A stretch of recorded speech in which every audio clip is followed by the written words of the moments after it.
Halo teman-teman semuanya, perkenalkan saya Agus Purwa Aji. Dan saya Ahmad Syah Nafis. Dan saya Ahmad Azul Umam. Nah, di sini kelompok kami itu akan membawakan sebuah materi dari mata kuliah bahan teknik ya. Iya. Bahan teknik, dan isi materi tersebut adalah material komposit. Nah, selanjutnya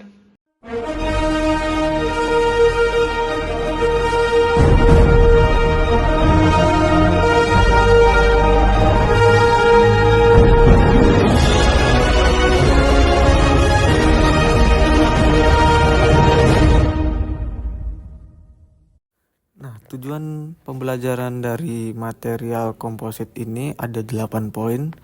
Yang pertama adalah definisikan material komposit, komponen utamanya, dan berbagai klasifikasinya. Yang kedua, jelaskan peran partikulat, serat, dan matriks, resin, dan sebutkan berbagai bentuk masing-masing. Yang ketiga, jelaskan definisi komposit, laminasi, multi arah, dan kelebihannya dibandingkan komposit laminasi searah.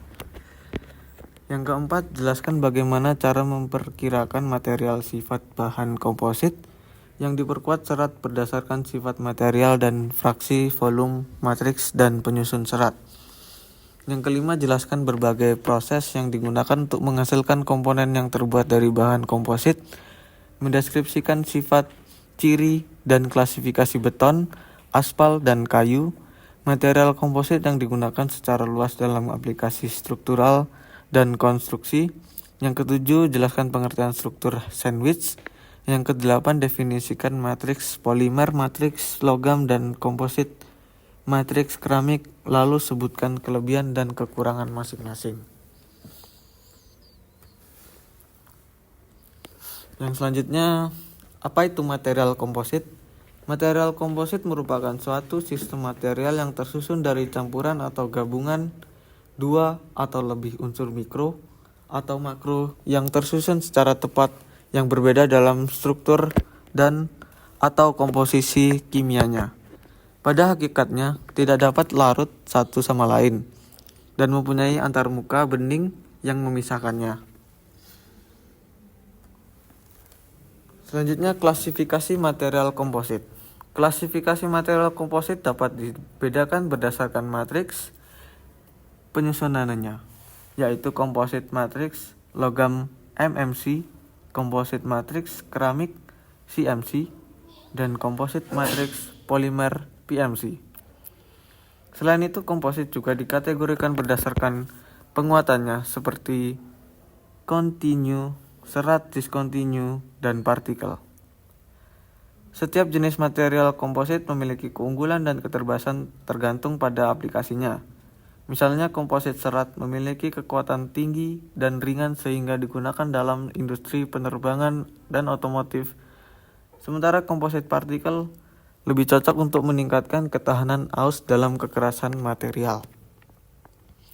Dengan perkembangan teknologi, material komposit semakin berkembang dalam berbagai sektor industri karena sifatnya yang dapat disesuaikan dengan kebutuhan spesifikasi. Oleh karena itu, pemahaman tentang klasifikasi material komposit sangat penting untuk memilih jenis komposit yang paling sesuai dengan aplikasi tertentu.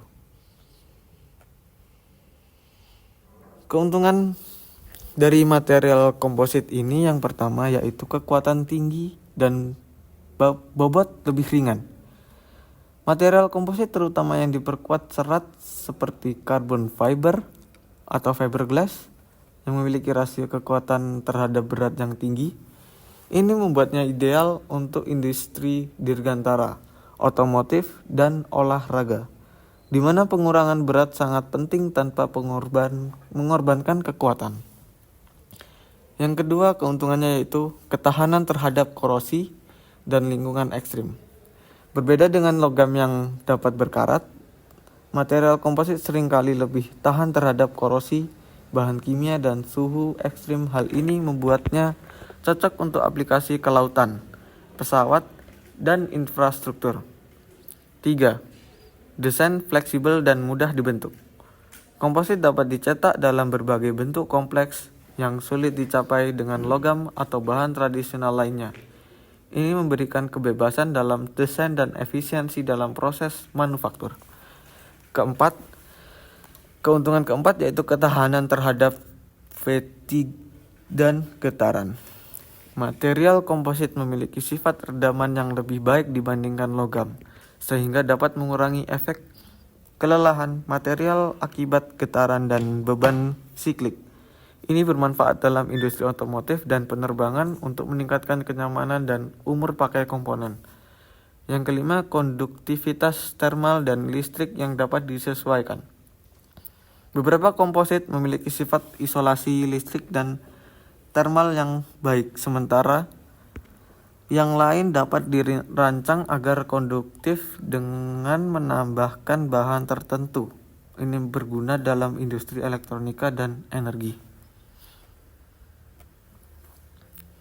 Selanjutnya adalah kekurangan dari material komposit ini. Yang pertama, kekurangannya yaitu biaya produksi yang cukup mahal. Proses manufaktur dan bahan bakunya sering lebih mahal dibanding material konvensional. Kekurangan kedua, sulit didaur ulang. Material komposit ini sulit didaur ulang karena banyak komposit yang sulit dipisahkan kembali menjadi bahan penyusunnya. Kekurangan yang ketiga, proses pembuatan yang rumit. Proses pembuatan material komposit ini membutuhkan teknologi dan keterampilan khusus dalam fabrikasi dan perbaikan. Kekurangan keempat, kerapuhan dan pada beban tertentu. Material komposit ini memiliki struktur yang mudah rapuh pada beban tertentu. Beberapa komposit rentan terhadap benturan atau delaminasi, lapisan terlepas. Kekurangan yang kelima, tingkat kegagalan sulit diprediksi. Kerusakan sering terjadi secara tiba-tiba dan sulit dideteksi sebelumnya.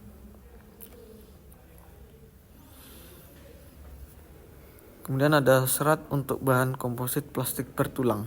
Serat kaca untuk memperkuat resin plastik. Serat kaca digunakan untuk memperkuat matriks plastik untuk membentuk komposit struktural dan senyawa cetakan. Material komposit serat kaca plastik memiliki sifat berikut. Sifat yang gambar A ini, gambar A, artikel uji saluran yang sudah jadi dengan lensa yang diawetkan. Kemudian gambar yang B ini, penempatan serat karbon memainkan peran penting pada pesawat tempur serangan gabungan X-35 milik Lockheed Martin. Saluran masuk yang dipasangkan serat karbon diproduksi 4 kali lebih cepat daripada komponen konvensional dengan pengencang yang jauh lebih sedikit. Selanjutnya, dua jenis kaca terpenting yang digunakan untuk menghasilkan serat kaca untuk komposit adalah kaca E listrik dan S yang berkekuatan tinggi. Kaca E merupakan kaca yang paling umum digunakan untuk serat kontinu. Pada dasarnya, kaca E merupakan kaca kapur aluminium borosilikat dengan kadar natrium dan kalium 0 atau rendah. Komposisi dasar kaca E berkisar antara 50% hingga 56%. SiO2 12% hingga 16%, Al2O3 16% hingga 25%, CaO dan 18% hingga 13% B2O3. Kaca E memiliki kekuatan tarik sekitar 500 KSI atau 3,44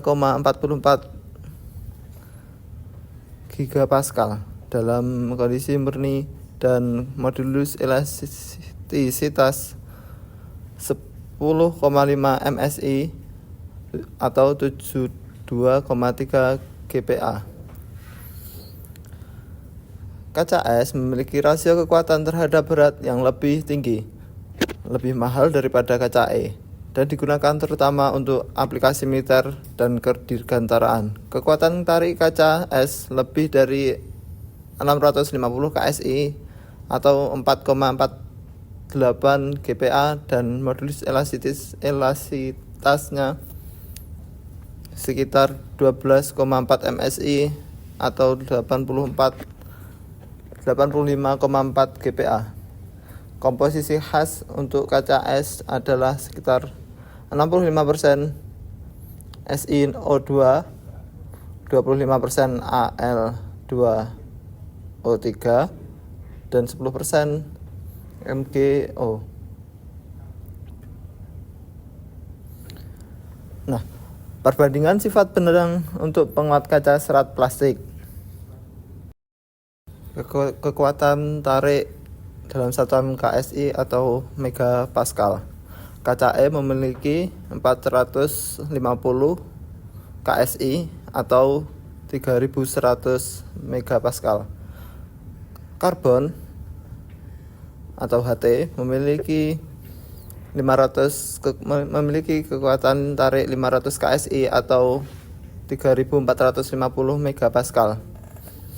Serat aramid Kevlar 49 memiliki 525 KSI atau 3600 megapascal. Untuk modulus tariknya, kaca E memiliki 11 msi atau 76 gigapascal. Untuk karbon memiliki modulus tarik 33 msi atau 228 gigapascal. Serat aramid memiliki modulus tarik 19 msi atau 131 gigapascal. Nah, selanjutnya perpanjangan saat putus.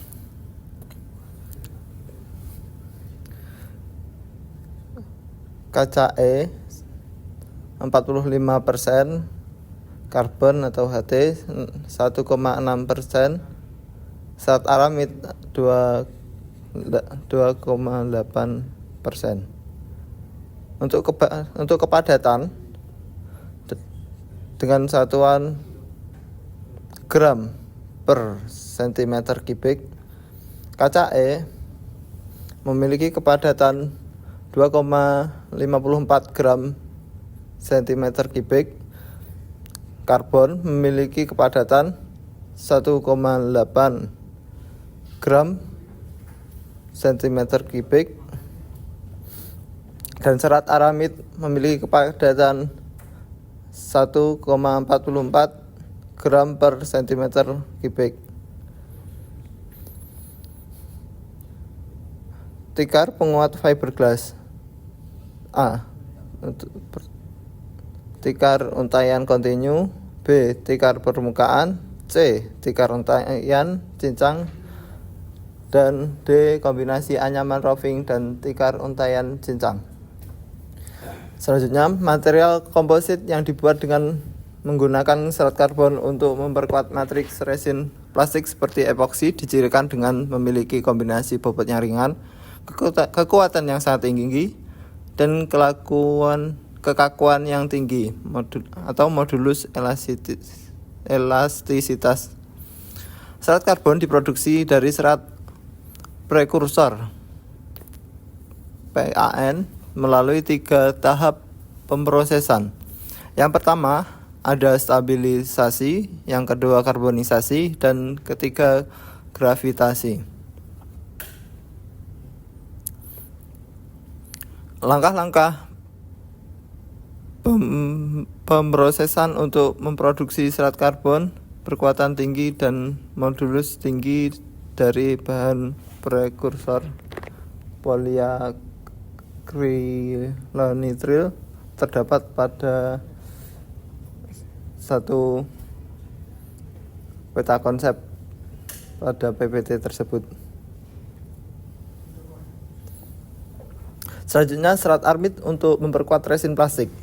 Serat aramid adalah nama generik untuk serat poliamida aromatik. Serat aramid diperkenalkan secara komersial pada tahun 1972 oleh DuPont dengan nama dagang Kevlar. Terdapat 2 jenis komersial. Satu, Kevlar 29, dan yang kedua ada Kevlar 49. Kevlar 29 adalah serat aramid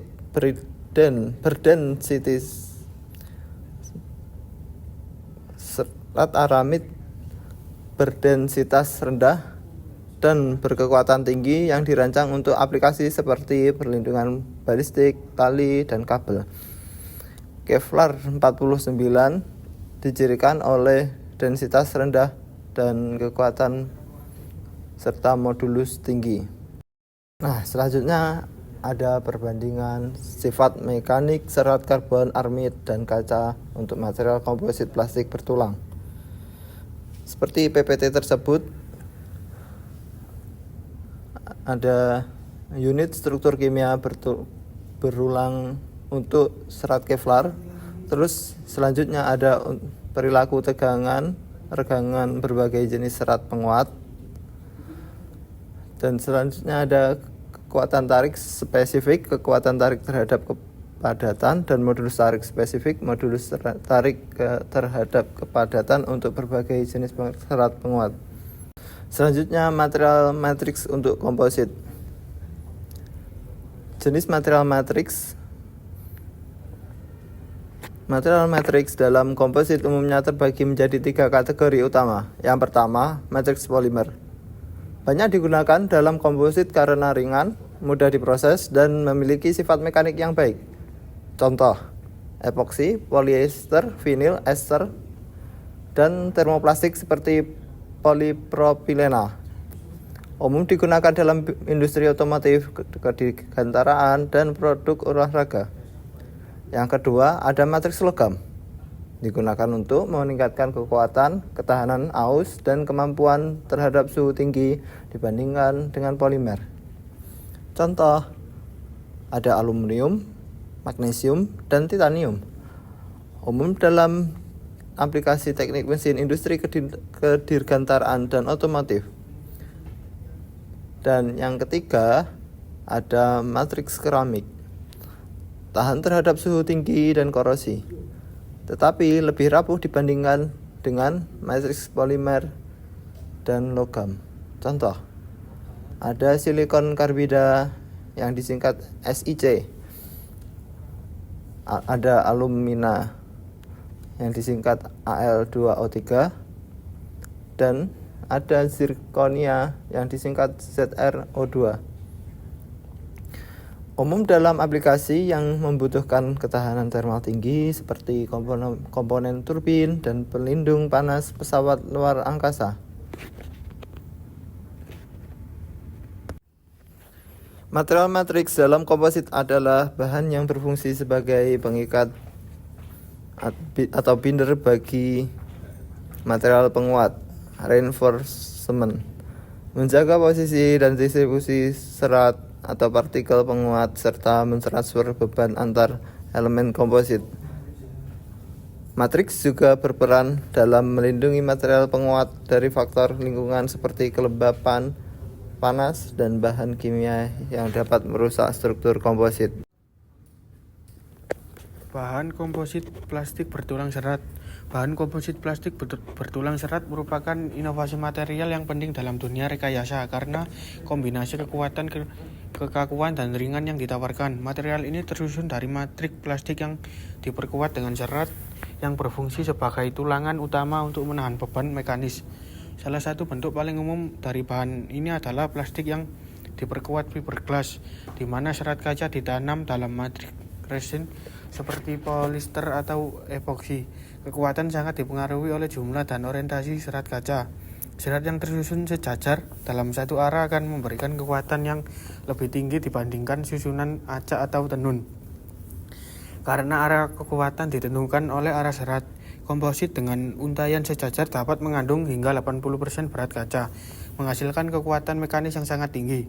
Selain fiberglass, serat karbon juga digunakan sebagai penguat dalam resin plastik, terutama untuk aplikasi yang menuntut kekuatan dan kekakuan tinggi dengan berat yang minimal.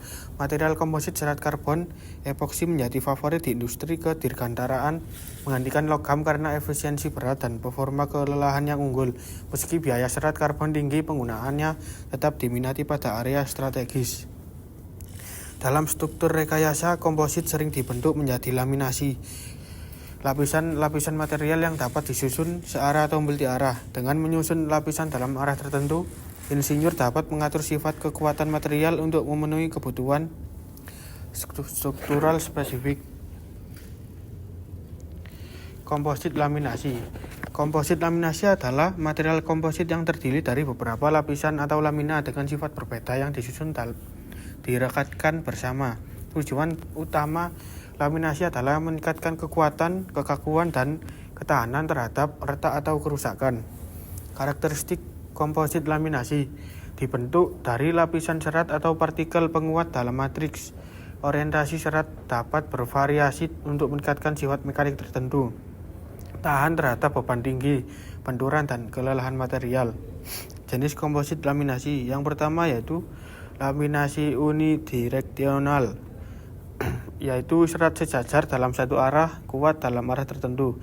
Yang kedua yaitu laminasi crossply, yaitu lapisan berserat tegak lurus meningkatkan kekuatan dua arah. Yang ketiga laminasi kuasi isotropik, yaitu serat dalam beberapa arah memberikan kekuatan merata. Yang keempat yaitu laminasi sandwich, yaitu inti ringan di antara lapisan kuat meningkatkan ketahanan lentur. Proses cetakan terbuka. Cetakan terbuka atau open mold adalah metode manufaktur komposit di mana material ditempatkan dan diproses di cetakan terbuka tanpa tekanan tinggi atau ruang tertutup. Metode ini sederhana, biaya rendah, dan cocok untuk produksi skala kecil hingga menengah. Tahapan prosesnya yaitu yang pertama persiapkan cetakan. Cetakan dibersihkan dan dilapisi dengan pemisah agar komposit mudah dilepas. Yang kedua yaitu penempatan material penguat, yaitu serat, kain, kaca, karbon, atau aramid diletakkan sesuai desain. Yang ketiga yaitu aplikasi resin. Resin yaitu epoksi, polyester, atau vinyl ester diaplikasikan dengan kuas, roll, atau semprotan. Dan yang keempat yaitu penyapuan dan perataan. Udara dihilangkan dengan roll agar resin meresap sempurna. Yang kelima yaitu pengerasan atau curing. Resin dibiarkan mengeras secara alami atau dengan pemanasan. Yang keenam yaitu pelepasan dari cetakan. Setelah keras, produk dilepas dan dilakukan finishing. Proses cetakan tertutup. Yang pertama yaitu persiapan cetakan. Cetakan dibersihkan dan dilapisi release agent agar produk mudah dilepas. Yang kedua yaitu penyusunan serat penguat. Serat, kaca, karbon, atau aramid disusun dalam cetakan sesuai kebutuhan kekuatan. Yang ketiga yaitu injeksi resin. Resin diinjeksikan atau ditarik dengan vakum hingga meresap ke dalam serat. Yang keempat yaitu proses curing. Cetakan dipanaskan hingga resin mengeras dan membentuk struktur yang kuat. Yang kelima yaitu pelepasan dan finishing. Produk dikeluarkan dari cetakan, dibersihkan, dan diperiksa kualitasnya. Selanjutnya beton. Beton adalah material komposit dari semen atau agregat, kerikil dan pasir, air, dan admixtur. Banyak digunakan dalam konstruksi karena kekuatan yang tinggi dan daya tahannya. Sifat beton yaitu kuat tekanan tinggi, tahan api dan cuaca, dan mudah dibentuk.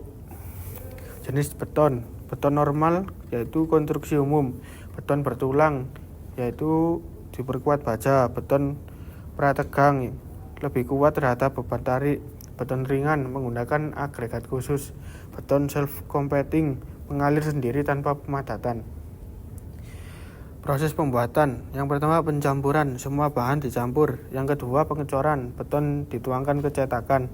Yang ketiga yaitu pemadatan, menghilangkan rongga udara. Yang keempat yaitu curing, pengerasan agar mencapai kekuatan maksimal. Aplikasi material komposit. Material komposit digunakan di berbagai industri karena ringan, kuat, tahan korosi, dan fleksibel dalam desain. Berikut adalah beberapa aplikasi utamanya. Yang pertama yaitu industri konstruksi. Beton bertulang digunakan untuk gedung, jembatan, dan jalan. Panel komposit untuk dinding dan atap yang lebih ringan dan tahan lama. Pipa komposit tahan korosi cocok untuk saluran air dan gas. Yang kedua dalam industri otomotif. Yang pertama yaitu bodi mobil dari serat karbon, ringan dan meningkatkan efisiensi bahan bakar. Yang kedua komponen interior menggunakan plastik komposit untuk mengurangi bobot kendaraan. Yang ketiga rem dan suspensi, beberapa menggunakan komposit untuk ketahanan tinggi. Yang ketiga yaitu dalam industri dirgantara, membuat pesawat dan helikopter. Banyak bagian dibuat dari selat karbon atau fiberglass untuk mengurangi berat dan meningkatkan efisiensi bahan bakar. Membuat komponen roket menggunakan material komposit yang tahan panas dan ekstrim. Yang keempat, dalam industri kelautan. Yang pertama, dalam pembuatan lambung kapal fiberglass, tahan korosi air laut dan ringan. Yang kedua yaitu balok dan dek kapal, menggunakan komposit untuk meningkatkan daya tahan. Oke, ini adalah kesimpulannya. Material komposit adalah sistem material yang terdiri dari campuran dua atau lebih unsur yang berbeda dalam struktur dan komposisi kimia yang tidak dapat larut satu sama lain dan memiliki antarmuka yang memisahkannya. Terdiri dari fase penguat seperti serat dan fase matriks seperti resin. Material ini dapat diklasifikasikan berdasarkan jenis, bentuk, dan ukuran fase penguat serta sifat matriksnya yang bisa berubah polimer, logam, atau keramik. Keunggulan utama material komposit meliputi kekuatan dan kekakuan yang tinggi serta modulus spesifik yang jauh melampaui logam konvensional, menjadikannya ringan dengan kepadatan rendah dan ideal untuk aplikasi di industri dirgantara, otomotif, dan lainnya. Namun material ini juga memiliki kelemahan, seperti keuletan yang rendah dan ketahanan benturan yang kurang, yang dapat mengurangi kekuatan dan kelakuan material.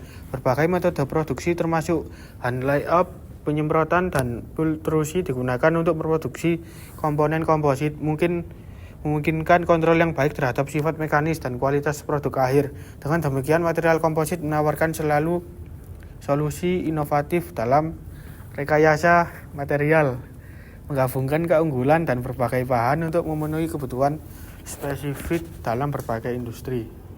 Nah, mungkin cukup sekian pembahasan materi kita kali ini ya. Jadi intinya adalah Material komposit merupakan sistem material yang terdiri dari campuran dua atau lebih unsur yang berbeda dalam struktur dan komposisi kimia yang tidak dapat larut satu sama lain dan memiliki antarmuka yang memisahkannya. Terdiri dari fase penguat seperti serat dan fase matriks seperti resin. Material ini dapat diklasifikasikan berdasarkan jenis, bentuk, dan ukuran fase penguat serta sifat matriksnya yang bisa berupa polimer, logam, atau keramik. Ya, gitu aja ya teman-teman. Sampai jumpa di lain waktu. Dadah. Ya.